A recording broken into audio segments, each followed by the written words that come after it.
Hello and welcome to my YouTube channel Anupma Classes. Today we will discuss about why did America and United Kingdom suddenly started bombing Yemen. America और United kingdom ने Yemen पर एकाएक बमबारी क्यों शुरू कर दी है। इसके लिए सबसे पहले देखते हैं यमन सिचुएटेड कहाँ पे है। यमन ये रहा हमारा प्यारा भारत। भारत के पश्चिम की ओर जाएंगे तो ये रहा अरेबियन पेनिनसुला। अरेबियन पेनिनसुला का पार्ट है यमन। यमन भी एक प्रायद्वीप है, पेनिनसुला है। प्रायद्वीप उस क्षेत्र को कहते हैं जो तीनों ओर से पानी से घिरा है। क्या भारत एक प्रायद्वीप है? हाँ, भारत भी एक प्रायद्वीप है। और द्वीप किसे कहते हैं? द्वीप कहते हैं उस क्षेत्र को जो चारों ओर से पानी से घिरा हो, और प्रायद्वीप कहते हैं जो तीन ओर से पानी से घिरा हो। यमन एक प्रायद्वीप है जो कि मध्य पूर्व का एक देश है, मिडिल ईस्ट में है, और इसकी राजधानी है सना। हालांकि इसकी राजधानी जो है ये सऊदी अरबिया में एक्साइल के तौर पर वहाँ से रन करती है। अब यमन में रहते हैं हूती विद्रोही, हूती रेबेल्स। अब हूती रेबेल्स को फंड करता है ईरान। ईरान जो कि अरबियन पेनिनसुला का पार्ट भी नहीं है। अरबियन पेनिनसुला का पार्ट है ये सारे देश, Oman, Yemen, Saudi Arabia, Iraq, Syria, ये सभी पार्ट हैं अरब प्रायद्वीप के। ईरान अरब प्रायद्वीप का पार्ट नहीं है, फिर भी ये यमन को फंड करता है। और यमन को किस चीज़ के लिए? हूती विद्रोहियों के लिए फंड करता है।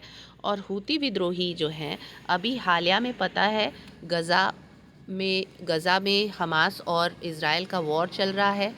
अब यहाँ पे है इज़राइल, ये है इज़राइल जिसकी राजधानी है यरूशलेम। इज़राइल से एक मर्चेंट कार्गो रेड सी होते हुए क्रॉस कर रही थी। यहाँ पर पहुंचकर जब यमन के पास पहुंची तो यमन के जो हूती रेबल्स थे उन्होंने इस कार्गो मर्चेंट शिप को हाईजैक कर लिया। और ना सिर्फ इज़राइल की ओनरशिप वाली कार्गो शिप बल्कि बहुत सारे शिप को ये हमला कर रहे हैं, और बहुत ही आधुनिक हथियार से लैस होकर हमला करते हैं। और चूँकि अमेरिका, यूके, सबका कारोबार रेड सी के थ्रू बहुत अधिक होता है। हालांकि अभी कारोबार, चूँकि हूती रेबल्स जो हैं बहुत ज़्यादा हमला बढ़ा दिए हैं, इसलिए कारोबार जो है वो इस रूट से हो रहा है। पहले ये रूट चूज़ किया गया था व्यापार के लिए। चूँकि हूती रेबल्स का हमला बहुत तेज़ हो गया है इन दिनों, ये बहुत ज़्यादा हमला कर रहे हैं, इसलिए मजबूरन अमेरिका और यूके को बॉम्बिंग करनी पड़ी है यमन में, जहाँ पे रहते हैं हूती रेबल्स। और भी पब्लिक रहती है, पर उन लोगों का हमला टारगेटेड है हूती रेबल्स के खिलाफ। अमेरिका ने अपने सहयोगी देशों के साथ यमन पर हमला तब शुरू कर दिया है जब उसका सहयोगी देश इज़राइल गज़ा में हमास के साथ युद्ध कर रहा है। हूती विद्रोहियों को ईरान समर्थित कहा जाता है, और सऊदी अरब यमन में हूती विद्रोहियों के खिलाफ सालों से लड़ता रहा है। ईरान द्वारा फंडेड होने के बावजूद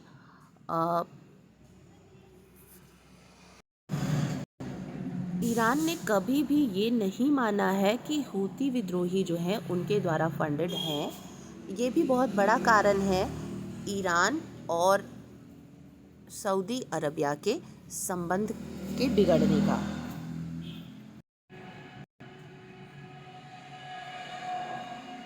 अमेरिकी राष्ट्रपति जो बाइडेन का कहना है, ईरान समर्थित हूती विद्रोही पिछले साल नवंबर से लाल सागर से गुजरने वाले जहाज़ों को निशाना बना रहे हैं। ये उसी हमले की जवाबी कार्रवाई है। अमेरिकी president Joe Biden says that its warship present in Red Sea had shot down some of these missiles and drones, while some fell in the Red Sea in the Egyptian territorial water. नवंबर में Houthi विद्रोहियों ने लाल सागर में एक मालवाहक जहाज को hijack कर लिया था। इस जहाज के मालिक का संबंध इजराइल से हो सकता है। पिछले 2 महीनों में हूती विद्रोहियों ने यहाँ रॉकेट और ड्रोन से कई व्यापारिक जहाज़ों पर हमले किए। हमास के हमले के बाद 7 अक्टूबर को गजा पर इजराइल के जवाबी हमलों की शुरुआत के बाद से ही हूती विद्रोहियों ने इजराइल की ओर कई मिसाइल और ड्रोन छोड़े हैं। इन नवंबर, Houthi rebels hijacked a cargo ship in the Red Sea. The owner of the ship may be related to Israel. In the last 2 months, Houthi rebels have targeted many merchant ships here with rocket and drones. So to prevent this attack, America and United Kingdom did counter-attack on them. To stay connected with the other news of the country and the world, please do subscribe, like my channel and press bell icon. Thank you so much for watching.